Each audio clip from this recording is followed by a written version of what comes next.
Magpapaalam lang po sana kami ni June. Magpapakasal na po kami. Binigyan na po kami ng blessing ni Mami tsaka ni Nanay Laura. Sayang lang you won't be there to witness everything. Hindi niyo man lang ako mahahatid sa altar. Hindi tayo magkakaroon ng father and daughter dance. Pero sa kahit sandaling panahon na nakilala ko kayo, masaya po ako. At sana masaya din kayo sa akin. Huwag ka kayo mag-alala, Tito Alfred. Hindi ko papabayaan si Rachel. Pangako ko sa inyo, hindi ko papaiyakan yung anak mo. Ibigyan ko siya ng magandang buhay. Pangako ko po.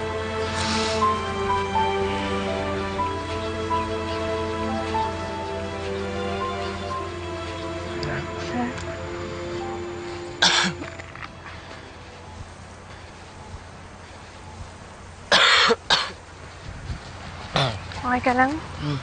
Okay lang.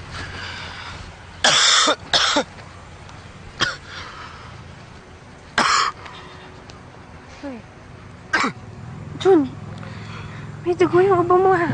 Halika na, punta na tayo sa ospital. June! June! Kuya! Kuya, tulungan mo ako! June!